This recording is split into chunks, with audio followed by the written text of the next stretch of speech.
भगवते वासुदेवाय। ॐ नमो भगवते वासुदेवाय। ॐ नमो भगवते वासुदेवाय। गुरवे गौरचन्द्राय राधिकालै तदालयै कृष्णाय कृष्णभक्ताय तद्भक्ताय नमो नमः। ॐ अज्ञानतिमिरन्धस्य ज्ञानाञ्जनशलाकया चक्षुर्येन तस्मै श्रीगुरवे नमः। हरे कृष्ण कृष्ण कृष्ण हरे हरे, हरे Ram Ram Ram Hare Hare.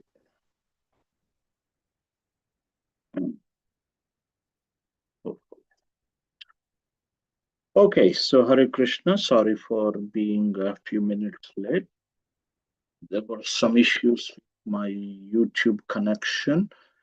Today we will be discussing chapter 9 of ninth canto, entitled The Dynasty of Asamanjasa. Sorry, Amshuman. So in the ninth canto, last time our Nisha Mataji also asked this question that there are many names. Yes, so there are many kings, dynasties of kings, and their activities are described. So please bear with us as we describe. In the last chapter, we discussed about Harichandra, and also we talked about Sagara.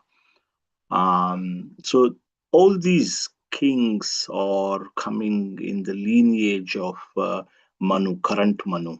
Hmm? So that's, you remember, current Manu is Vaivasvata Manu. So Sagara had two wives, and so one wife had 60,000 sons, the other had two sons. Um, um, so these, when Sagara Maharaj was performing horse sacrifice, Indra stole that horse and hid it near the Kapila Muni ashram at the Ganga Sagar, where Bay of Bengal meets the ocean. Where Ganges meets Bay of Bengal. So these Sagara ordered his sons, 60,000 sons, to go and get the horse back so that the sacrifice can be completed. So they dug up the earth, and eventually they reached the place of, they searched everywhere, and they came to this place known as Kapila Muni ashram. Kapila Muni, we talked about him in the third canto of Srimad Bhagavatam, who is an incarnation of Supreme Personality of Godhead, who instructed his mother Devahuti on the and enlightened her with transcendental knowledge. So that Kapila Muni has his own ashram at Gangasagar. So when they saw the horse near Kapila Muni ashram, they thought he was the culprit, and they said, "Oh, kill him, kill him, kill him," like that. And when they said that, because they offended great personality, Supreme Personality of Godhead, the heat in their body increased and they burnt to ashes. Sometimes people say that, oh, because of Kapila Muni looking at them and fire emanated from the eyes of Kapila Muni. They got burnt to ashes. Bhagavatam doesn't accept that. Bhagavatam says that the heat in their body increased, and so they just got burnt to ashes. Heaps of piles of ash. 60,000 sons were died. Imagine. And then this grandson, uh, Asamanjasa, Amshuman. His grandson Amshuman, so he was ordered, he was requested. That time, 60,000 sons versus one grandson known as Amshuman, who is the son of Asamanjasa. So Amshuman is the grandson of Sagara. So he was requested. So Amshuman, following the path of his uncles. His uncles? Yes, his uncles. So he reached the hermitage of Kapila Muni and he saw the horse there. Unlike his uncles, he recognized the Supreme Personality of Godhead, Kapila Muni, and he offered beautiful prayers. And Kapila Muni, being pleased with Amshuman, said that your uncles will be delivered when Mother Ganges touch the ashes. So then Amshman took the horse and completed the horse sacrifice. Then, he desired to deliver his uncles. And he tried to, bring Mother Ganges down to the earth. Initially, Mother Ganga was flowing only in the higher planets. And so, however, Amshuman could not achieve that task. He left his body. So today that's when we finished, last chapter. And this chapter talks about the dynasty of Amshuman. So Amshuman had a son named Dilipa. And Dilipa could not bring Mother Ganges down as well. And Dilipa's son was Bhagiratha. Ganga is also known as Bhagirathi. One of the names, several names of Ganga. There are several names. One of the names of Mother Ganga is known as Bhagirathi. So because Bhagiratha brought her down to earthly planet. So he performed severe austerities for a long time. And some or other now, Mother Ganges was pleased with Bhagiratha's austerities and appeared in her personified form. Mother Ganges has her own person form.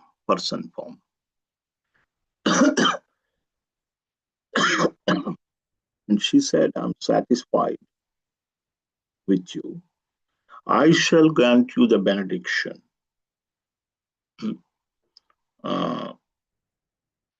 What do you want? So Bhagirath said, I want you to descend to earthly planet and deliver my ancestors. Hmm. Um, so she agrees, but she had put forward two questions. Hmm. Question number one is that when I descend, I will come with a force, intense force, and I might pierce the earth's surface and go down to Rasatala Patala, the lower planetary system. I don't want that to happen. There should be someone who will be able to withhold my force and, uh, stop me here, not going to the lower planetary system through piercing of the Earth's surface. Someone should hold my force. So that's one question. Who will do that? That's one. Uh, and the second one is that people when people bathe in my waters, they definitely get purified. So there, I will accumulate all of their sins. But how do I get rid of the sins that have been accumulated? Uh, these are the two questions she had. She put forward these two questions to Bhagirath. And Maharaj Bhagirath said uh, that he would request Lord Shiva and you know um, that she can descend and Lord Shiva will be able to you know withhold her pressure. Here at this point, he did not know whether Lord Shiva would agree for that or not. He just proposed that my proposal is Lord Shiva. So that's the first question, answer to the first question. Second one, does anybody know how the Ganga can be purified of accumulated sins by the people? Like, when they take bath, they're leaving their sins and the sins gets accumulated. Is Is it the bathing of devotees in the river? Is it the Uh, bathing of devotees in the river? yes, The yes, sins, yes, yeah. yes. And Bhagirath Maharaj said that when a pure devotee takes bath in your water, you will be cleansed. So Prabhupada writes a little bit about this, that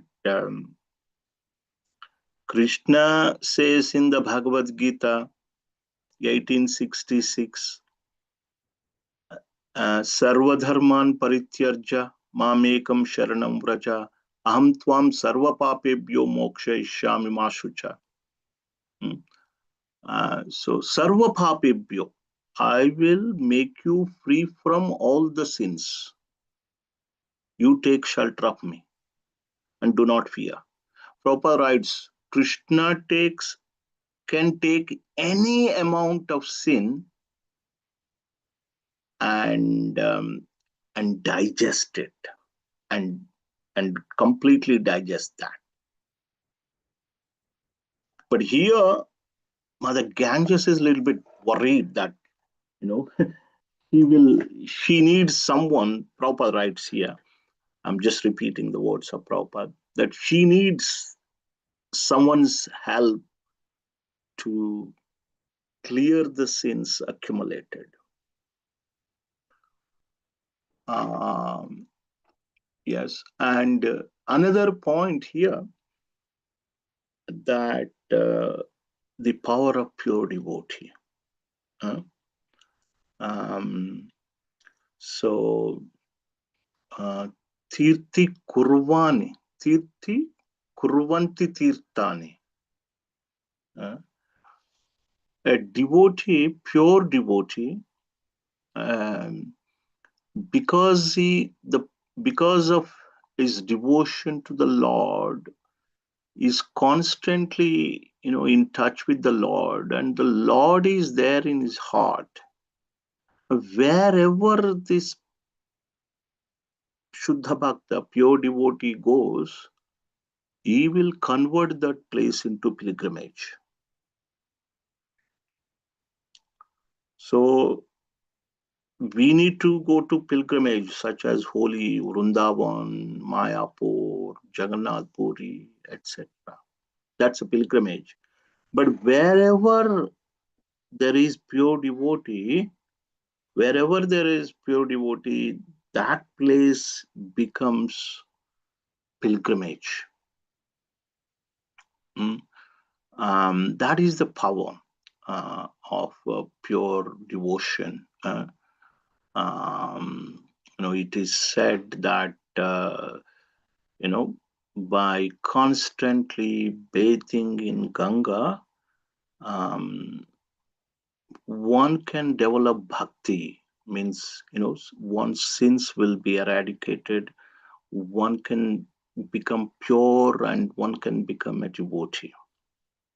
But that process will actually take some time. It's not quicker. What is the quicker process? The quicker process is by taking shelter of a pure devotee. There is a comparison. uh, Taking shelter of pure devotee versus constant, regular, taking regular bath in the waters of Ganges. Mm. Um, So Ganga is also, so this is how Bhagirath answered, and then he worshipped Lord Shiva. So Lord Shiva had eventually appeared in front of Bhagiratha and agreed uh, to do the task, do the needful. He's called Ashutosh. Hmm? Ashu means quick, very quick. Tosh means please, pleased. So one who is pleased very quickly, Ashutosh. So Lord Shiva had agreed to do the needful. And then Mother Ganges descended, um, you know, and Lord Shiva held her in his jeta. And this is Gangotri in Himalayas. And then he released, Lord Shiva released Ganges, from his uh, hair jeta, we call it. So the Ganga, and then Bhagirath, uh, riding in a horse, he showed her the way. So she did not descend directly at Ganga Sagar. Okay. So she descended in Gangotri in Himalayas. And Bhagirath was riding on a chariot from there to guide her, take her to the place where his ancestor got burnt to ashes. And there is a story of Janu Muni. Does anybody know the story of Janu Muni? I think Purna Mataji knows. Yes, Prabhuji. So you want to tell? Sorry, Prabhuji, I'm cooking. we can smell it. Yes, Prabhuji, it's nice puris. Please come over. Yeah. Okay. So when Ganges was following the path uh, of the chariot driven by Bhagirath, then she comes to a place known as Hermitage of Janumuni, because she was just rushing, you see. And Janumuni that time was performing his Sandhya ritual, and all his paraphernalia just got drowned in Mother Ganges, and even Hermitage got disturbed. So Janumuni became a little upset, and he uh, drank uh, entire Ganges. So our Bhagirath didn't know this. He thought Mother Ganges was following him. And when he went a little far and when he looked back, no Ganges. And then he saw Janumuni, and he prayed Janumuni to release Mother Ganga. So, and Janumuni releases um, Ganga. That's how she gets another name, Jahnavi. So we know two names here. One is Bhagirathi, the other one is Jahnavi. Mm. In our um, Arati, Jahnavi Tatavani Jagamana Loba. So Jahnavi Tatavani, on the bank of Jahnavi, means on the bank of Ganga. This Arati is taking place to Mahaprabhu. So that's another obstacle. And eventually, she reached the place where his ancestor got burned to ashes, and they were delivered. Actually, they attained the heavenly planets, it's said. Uh, that's what they're desiring for, looks like. And so uh, So, how do you worship Ganga? Just take some water from Ganges and offer it back to her with love and devotion. Mm. That will be enough. So, there is a little thing about Ganga. So, let me see if I can find that. Okay, when I want.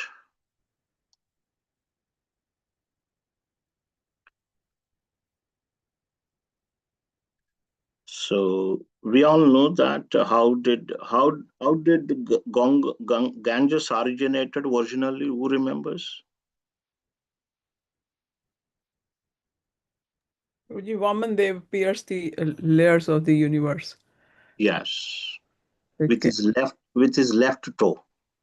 left. He pierced the universe at the time of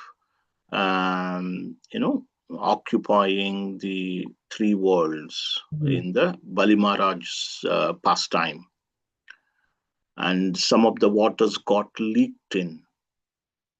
Yes, that's the ocean, the water of Karna Ocean. Mm. And secondly, Brahma washed the feet of Vamandev. When that feet, when his foot reached the Brahmaloka, Brahma washed the feet. Okay, so it's both.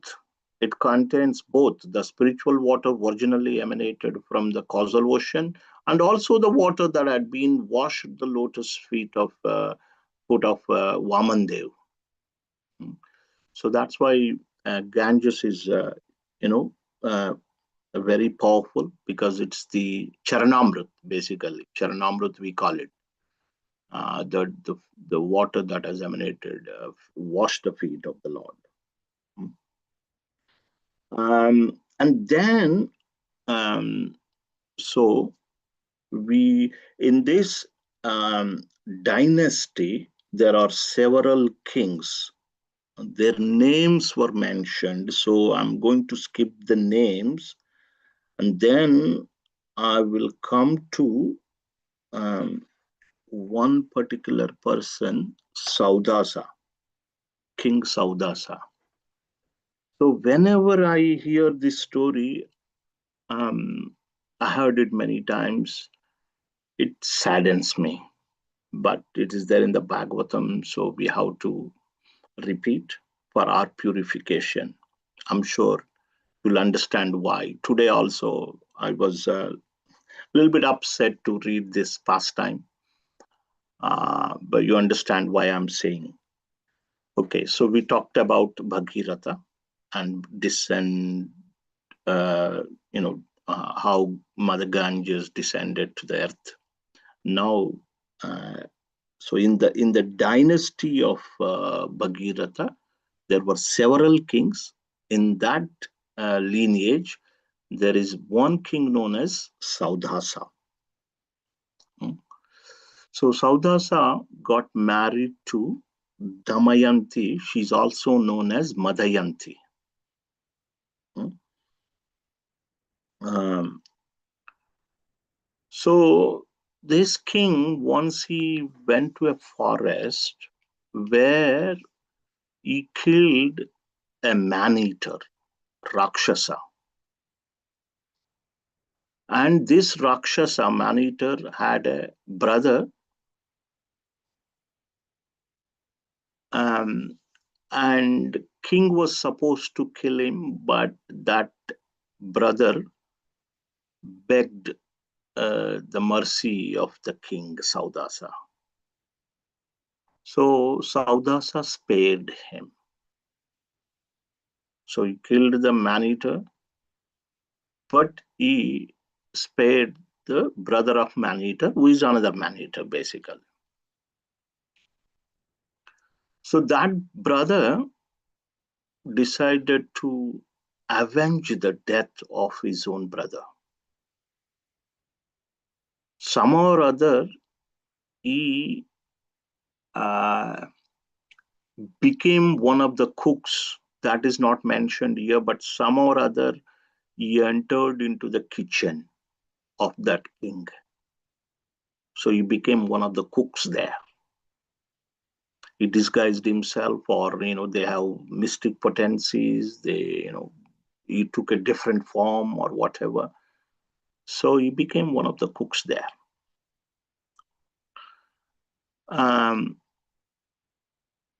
This King Saudasa invited his spiritual master Vashishta for dinner prasadam.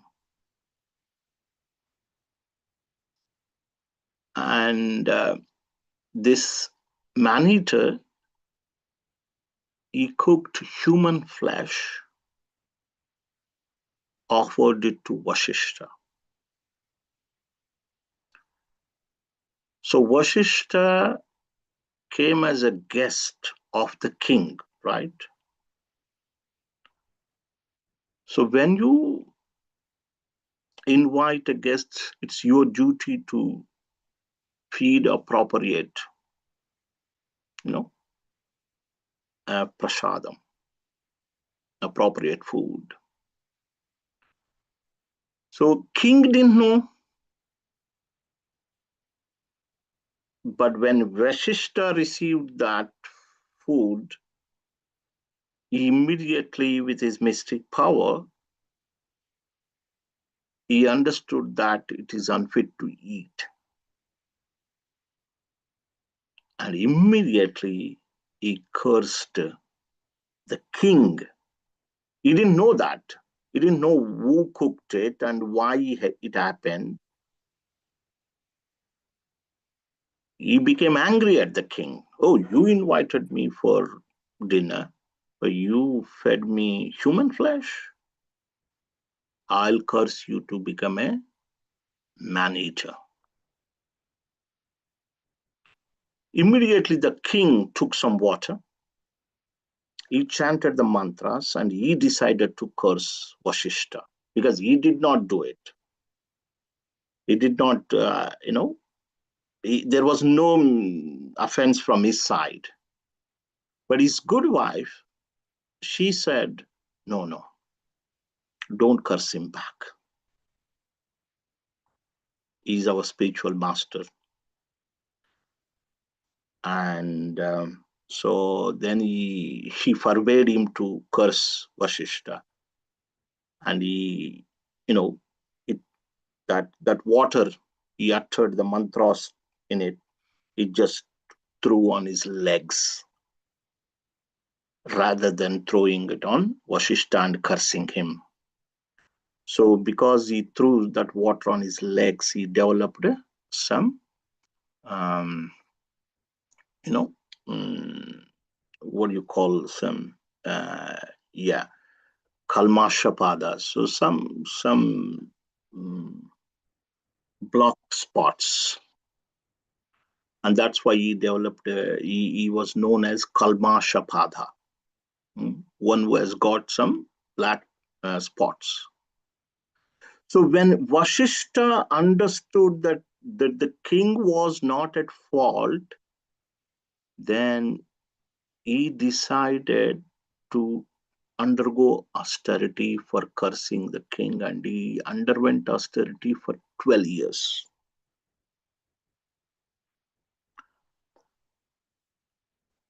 And when he cursed the king, and he said that the king will become a man-eater and develop the propensity to eat human flesh for 12 years.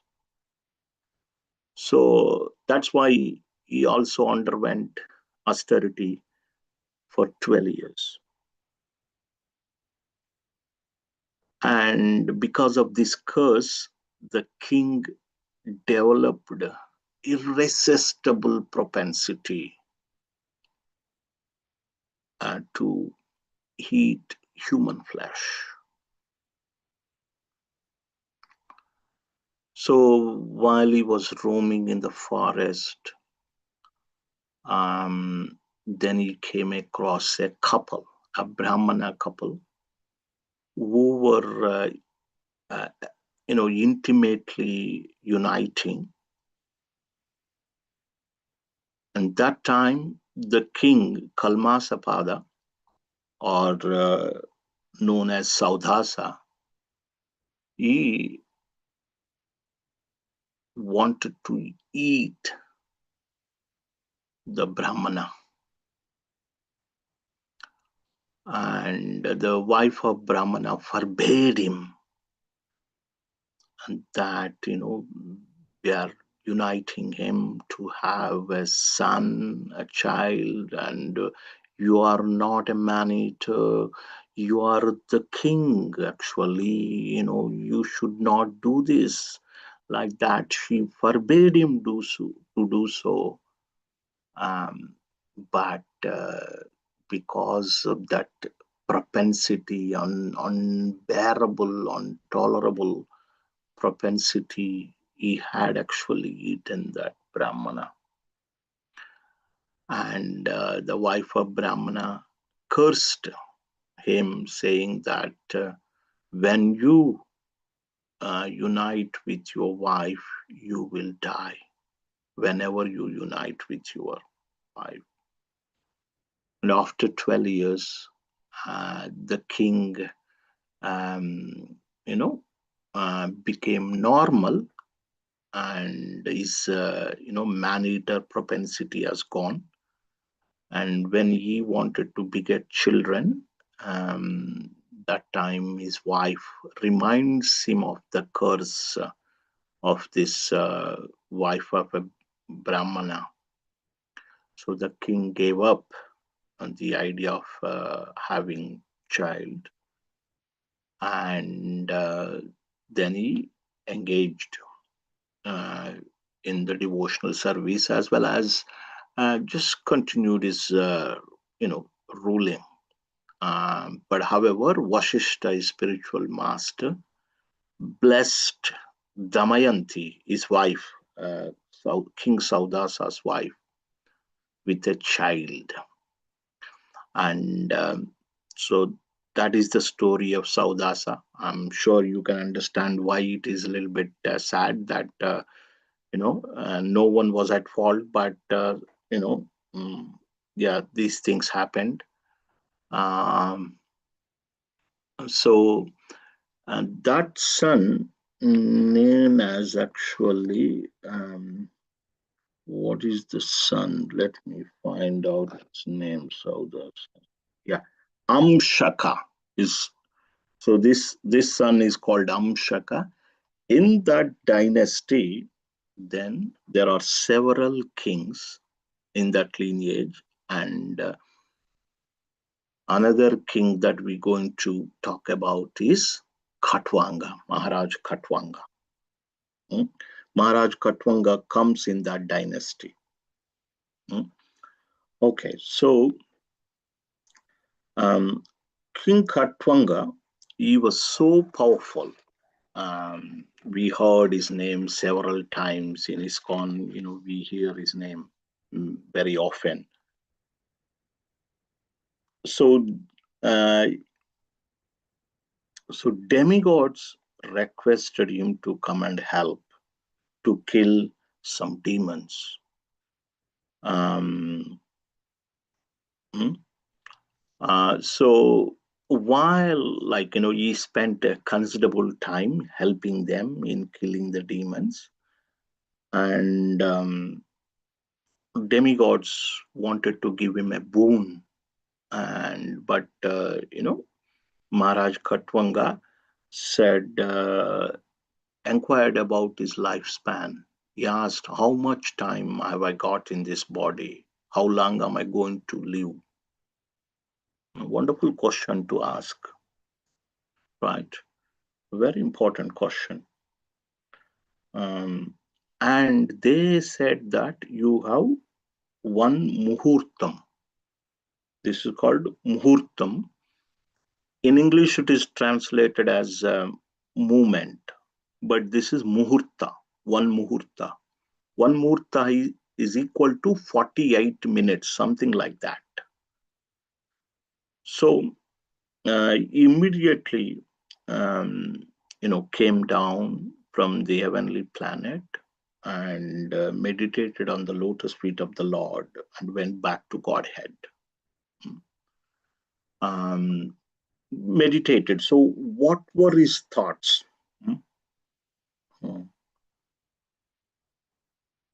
So, there were a few things here we will read about his thoughts.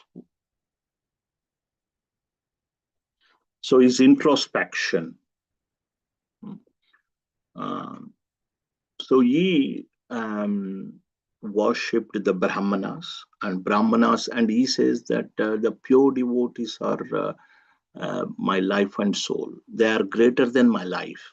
That was his. They are more dear than my kingdom, my land, my wife, my children, my wealth. So he says that nothing is dear to me, only the Brahmanas, the devotees. Hmm? Um,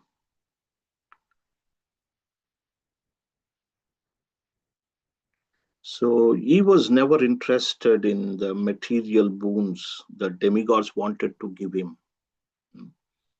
Um, and yeah, so basically, the human form of life is very rare, and he utilized that. He knew the value of the human form of life, and so fully absorbed in the thought of Krishna, he left this world and attained the lotus feet of the Lord. So when Maharaj Parikshit um, um, was cursed by this Brahmana Bhai to die in 7 days with a snake bite, he gave up everything and he enthroned Janamejaya, his eldest son, and then he just went to the bank of Ganges. And that's where all the sages gathered. And then Shukadeva Goswami makes his entry. Hmm? Um, that time, Shukadeva Goswami tells the king, um, basically, what do you want? What do you want? And then Parikshit Maharaj says that, that what is the duty of a person who is about to die? I'm about to die. So what is my duty? Uh, and I've got only 7 days. Would that be enough to perfect my life? That time Shukadeva Goswami quotes the example of Maharaj Katwanga. Oh Maharaj Parikshit, don't worry.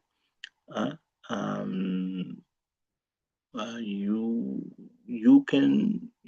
Maharaj Katwanga had only 48 minutes, one muhurta, and he perfected his life. You have 7 days. You can also perfect your life by engaging properly. So this was the example quoted by Shukadeva Goswami to Maharaj Parikshit. And what does it mean? Should we waste our life? Should we waste all of our time and then, maybe at fag end of our life, engage in the service of the Lord? No, because we don't know when we will leave this body. Uh, Krishna says in the Bhagavad Gita, Antakale chamameva smaran muktva kalevaram ya prayati samadbhavam yati nat sa yati nat yatta samshaya. One who thinks of me at the time of their leaving body, they will come to me. And that's why the next verse is very important. Yam yam vapi smaran bhavam त्यजन्त्यन्ते कलेवरम tam tameva kaunteya sada tad bhava bhavita. Whatever state of being one thinks at the time of death, that state they will attain without fail. And what state we will think of at the death? Whatever we think of throughout our life, whatever we are thinking throughout our life, we will think, we are forced, that thought will come and we are forced to think on that, and then we will become that. So example was given was Bharat Maharaj. Although he left everything, went to the forest, and deeply absorbed, he was at the stage of bhava. Bhava is quite high level of devotion. And when you used to think of the Lord, tears would glide down, pour down.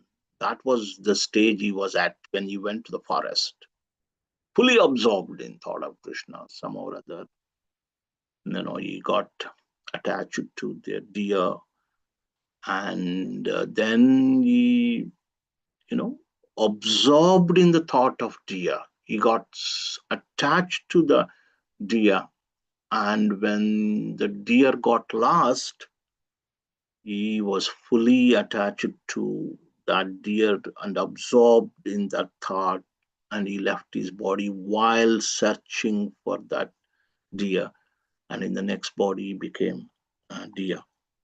But however, his devotion was intact. Even in the body of deer, he was absorbed in the thought of the Lord. Yes, he lost the human form, but however, he did not lose his devotion. So next life, when he became Jada Bharat, he was extremely cautious of not mingling with anyone. Some or other, I actually came to, in the last life, I came to the forest to practice my devotion. Some or other, I got attached to this deer. Better now, I will not do that mistake again. He was a great devotee of the Lord, but externally appeared like a foolish man. So for us, that death can come at any moment. So we should take the matter seriously and engage. Take the matter seriously. Put this as a priority, number one. So we can't give up our daily duties. We have our household chores. We have our family responsibilities. Yes, no problem. But I think we need to, uh, uh, focus and prioritize devotion, and everything else will become devotion.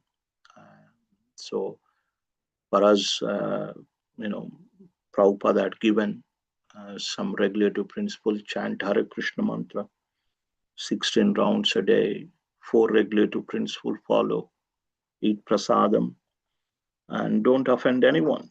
Be simple, sincere. The main thing is sincere in devotion, no duplicitous. No need to be duplicitous. Krishna knows who we are, what we are, why we need to be duplicitous. We are cheating Krishna if we are expliciting that duplicity, means we are cheating Krishna. We can't cheat Krishna. Krishna knows. So we have to be sincere in our devotion. Yeah. So today we talked about how Bhagirath, the descendant of King Sagara, pleased Mother Ganga, and brought her down to earth, and so helped his ancestors to go back to the heavenly planets. And then we discussed the story of King Saudasa, Kalmashapada, how he was cursed by Vashishta, although king was at no fault, and he developed the propensity of a man-eater, and how he ate Brahmana in the forest, and how he was cursed by the wife of Brahmana, and how that's why he did not have a child, but Vashishta blessed his wife, child, is Amshaka. His son was Amshaka. In that lineage comes King Katwanga, and Katwanga, although he was so powerful and demigods wanted to give him so many boons, sometimes these boons becomes a big distraction, a big distraction. When you are so powerful, so talented, that becomes a little distraction, because that can cause pride in us. And that's why Kunti Maharani says, Janmaishwarya Shruta Shribir Edamana Madapman Naiva Hargatya Vaida Avidatum Vai Twamakinchana Kocharam.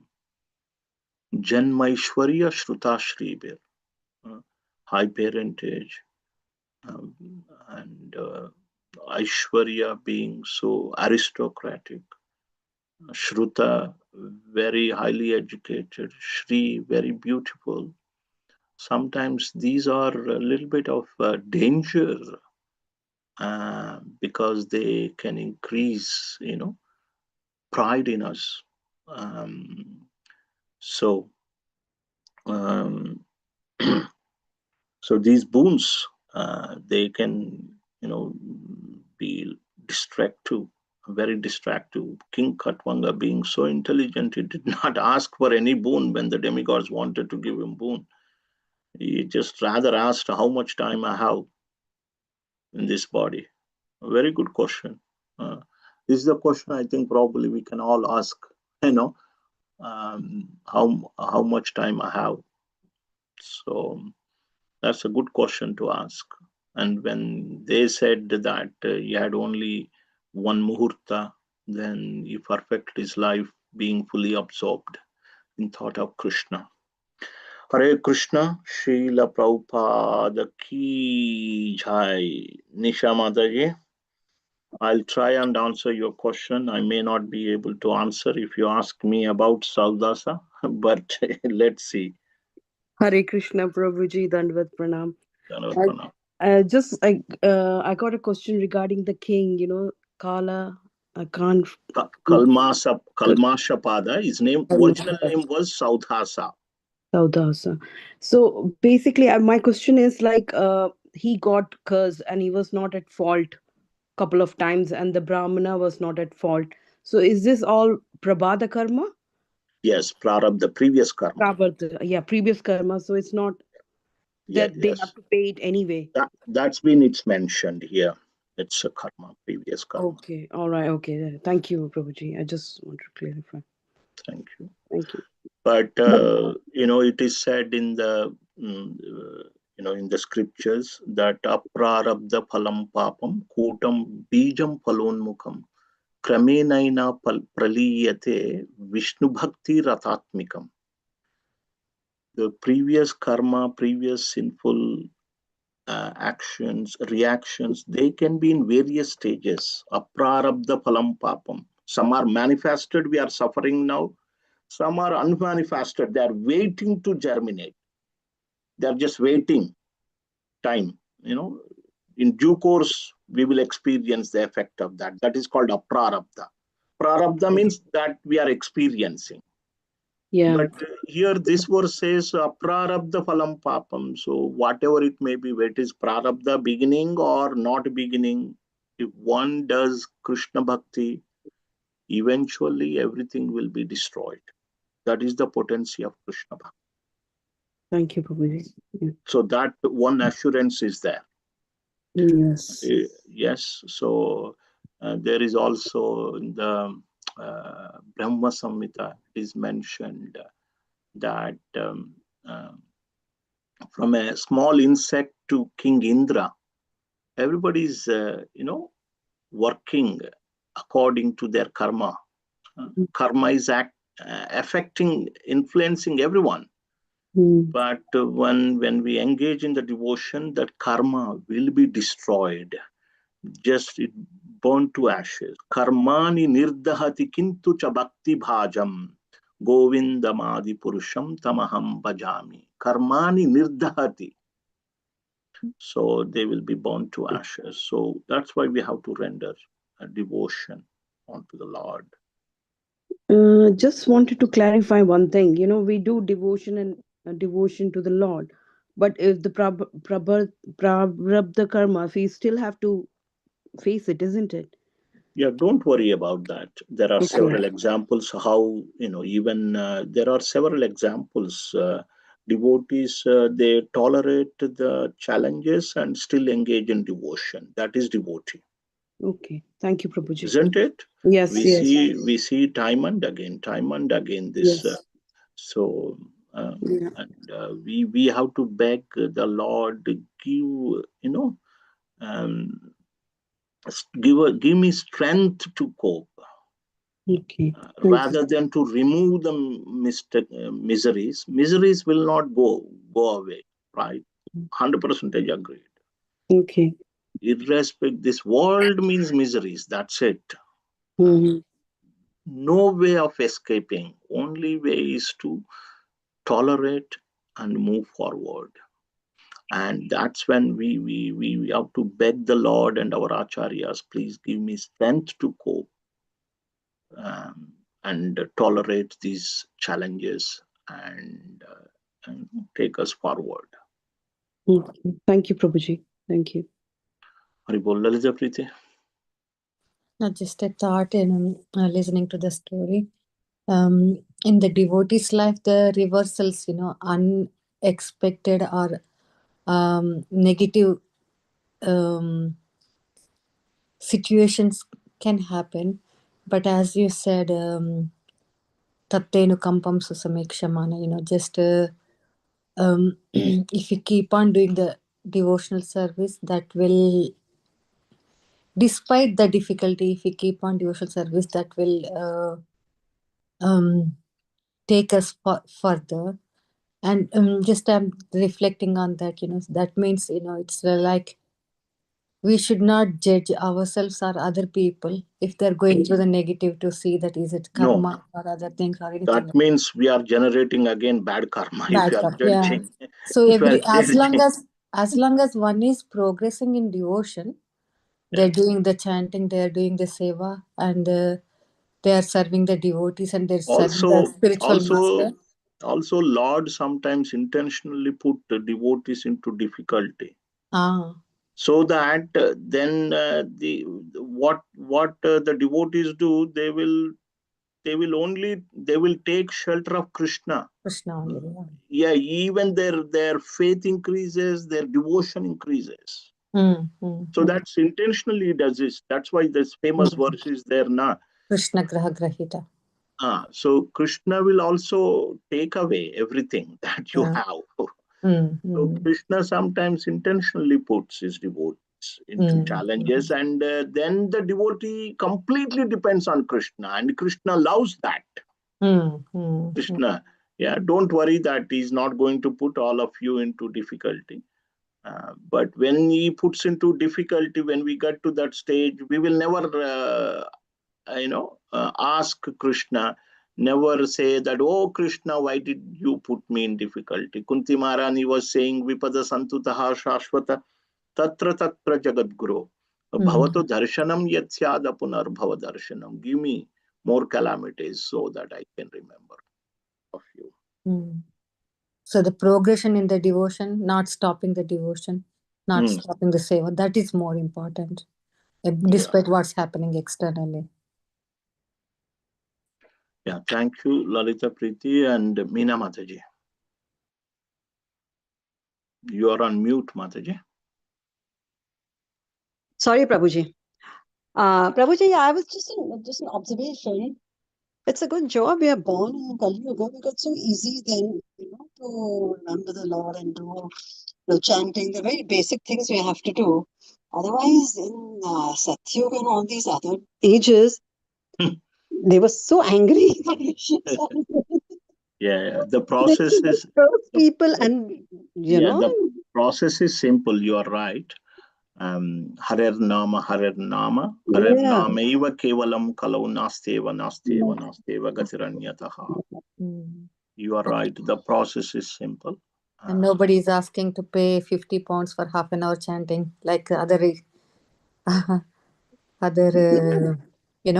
professional people like art teacher or music teacher, one-to-one coaching half an hour is 30 to 40 pounds. So if you chant 16 pounds and nobody is asking to pay for japa, morning japa, the Bhagavatam. We take it as granted. Yeah. No, but also they were quite short-tempered, the rishis and munis, and they used to, just curse like that only. Of course, that is how, we go deeper, the background, something happened due to which they had to go through this. That's a different story. But if that's a different story. Yeah. Because Krishna says na sarva karana karana. Everybody's instrument of Krishna. Yeah. Hari bol. Hare Krishna. So thank you very much, everyone. Hare Krishna. Grandaraj Srimad Bhagavatam ki jai, Srila Prabhupada ki jai, Nitai Gaura Premanandi, Hari Hari bol. Vancha Kalpatarubhyascha Kripa Sindhubhaya Patitana Pavanebhyo Vaishnavebhyo Namo Namaha. Hare Krishna. Hare Krishna. Thank you, Prabhuji. Hare Krishna. Thank you so much, Prabhuji. Hare Krishna. Thank you, Prabhuji. Thank you, Prabhuji, for the class. Hare Krishna, everyone. Dandavad. Thank you.